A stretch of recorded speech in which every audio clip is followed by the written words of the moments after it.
ఇక డీటెయిల్ చూస్తే కాకినాడ జిల్లా కోటనందూరులోని శ్రీ లక్ష్మీ ప్రసన్న ఫుడ్స్ గణేష్ నవరాత్రి ఉత్సవాలు ప్రముఖ వ్యాపారవేత్త వెలగ వెంకట గంగాధర రంగనాయకులు ఆయన కుమారుడు వెంకటకృష్ణారావు ఆధ్వర్యంలో ఘనంగా ప్రారంభమయ్యాయి.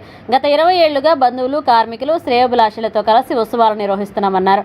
5 రోజుల పాటు పూజలు జరిపి నిమజ్జనం చేశామని తెలిపారు. ముఖ్యమంత్రి నారా చంద్రబాబు నాయుడు, ఉప ముఖ్యమంత్రి పవన్ కళ్యాణ్, మంత్రి నారా లోకేష్, స్పీకర్ అయ్యన్న పాత్రుడు, ఎమ్మెల్యే యనమల దివ్య, యనమల రామకృష్ణులకు శుభాకాంక్షలు తెలుపుతూ రాష్ట్ర ప్రజలకు వరసిద్ధి వినాయక ఆశీస్సులుండాలని ఆకాంక్షించారు.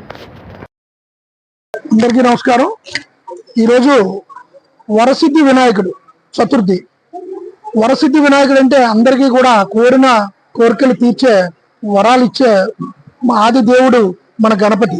ఈ గణపతి దేవునికి మొక్కుకుంటే ప్రతి ఒక్కరూ మంచి కోరికలు కోరుకుంటే అవి సాధ్యమైనంత వరకు తీర్చి వరాన్ని ఇచ్చే ఆది గణపతి. కాబట్టి ప్రతి ఒక్కరు కూడా మానవాళి జన్మ ఎత్తిన తర్వాత ప్రతి ఒక్కరు కూడా ఆది గణపతి మొక్కాలి.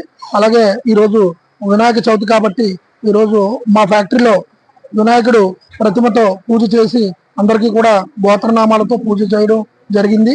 అలాగే మన రాష్ట్ర ముఖ్యమంత్రి వర్యులు గౌరవనీయులు శ్రీ నారా చంద్రబాబు నాయుడు గారికి, అలాగే నారా లోకేష్ గారికి, పవన్ కళ్యాణ్ గారికి, మన ప్రియతమ నేత యనమల రామకృష్ణుడు గారికి, అలాగే గౌరవ రాష్ట్ర స్పీకర్ అయినటువంటి చింతకాయల అయ్యన్న పాత్ర గారికి, చింతకాయల విజయ్ గారికి, అలాగే రాజేష్ గారికి, అలాగే మన ప్రీతమ నేత యనమల దివ్య గారు, మన ఎమ్మెల్యే ముద్దుబిడ్డ అయినటువంటి, మన నియోజకవర్గం ముద్దుబిడ్డ అయినటువంటి ఎమ్మెల్యే దివ్యమ్మ గారికి, అలాగే మన రాష్ట్ర ప్రజానికానికి, మన నియోజకవర్గ ప్రజానికానికి, నర్సీపట్నం నియోజకవర్గ ప్రజానికానికి, కోటనందూరు మండల ప్రజానికానికి, కోటనందూరు గ్రామ ప్రజానికానికి, అన్ని గ్రామాల ప్రజలకు నా యొక్క వినాయక చవితి శుభాకాంక్షలు తెలియజేసుకుంటాను.